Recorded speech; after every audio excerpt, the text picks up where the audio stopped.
Greetings internet, and welcome to Aaron Plays, and I hope you're doing fantastically well. So why am I sitting in my car recording a video? Well, I went down to Worthing this weekend to help, if you've watched some of my rambles, start packing up my father's stuff. He just recently passed away. But whilst I'm down here, I was able to play some games with my brother. Again, if you've been following, me and my brother have been playing Undaunted. And last night I introduced him to Panzerblitz. So we played both. The actual Undaunted was our 5th scenario. And Panzerblitz was the first time he ever encountered it. So we played Undaunted first. Yeah, another win for him. So that's now 4-1.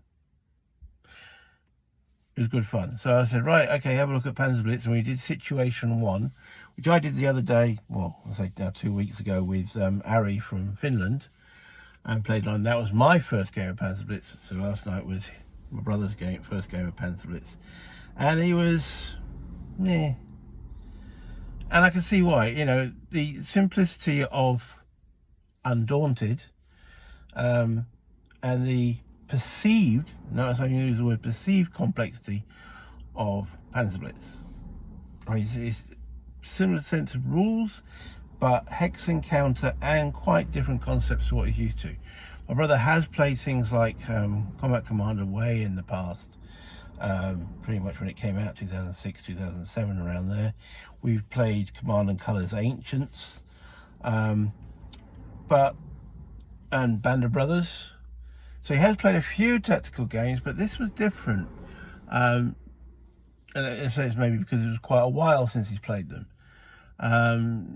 So we enjoyed it. We had fun, and I played the Germans as I played against Harry, so my brother could mess around with his units. And I deliberately made mistakes so he could get a feeling of like overruns and such forth. And in the end, he won the scenario, but it wasn't a case of we were playing for brownie points at that point. It was just showing him. And he was saying, you know, I'm going to take a bit of time to get around that. And I said, that's fine, there's no rush.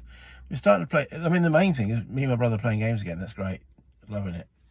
And Undaunted, the scenario we played yesterday, he was playing the Germans, scenario 5. And as we were playing it, I was thinking this, you know, I was playing the Americans. I think there's no way the Americans can win this, because the Germans, and again, you know, this is just a general ramble, so I don't know if any of you play or guys play Undaunted. But that scenario just seems so pro-German, and he was the Germans. I was really struggling with it. And it was, after the game, we both agreed, you know, this was like, compared to the other ones we played, which have always been really close, I don't know. So I did a little bit of research into it, and you know, went onto Board Game Geek and thinking, are we missing something? We're missing something. Okay, which was like the hunker down. Yeah, the rules of hunker down are in there, which is basically allowing you to put cards back into your supply.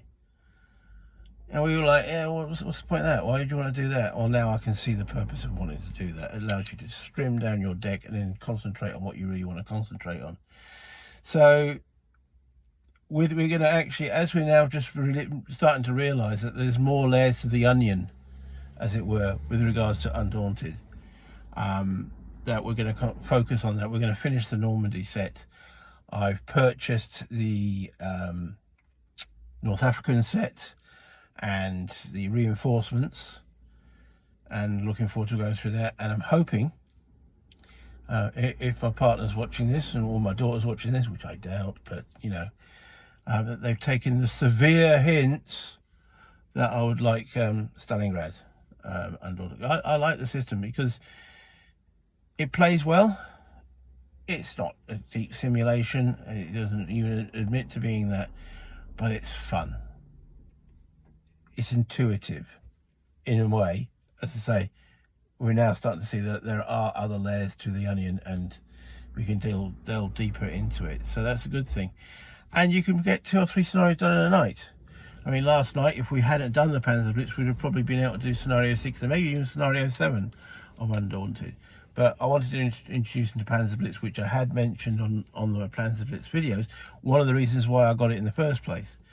But it's not going to go away. I'm not going to say that. I've played scenario 1, situation 1 and 2 with Harry, and thoroughly enjoyed playing the game against him.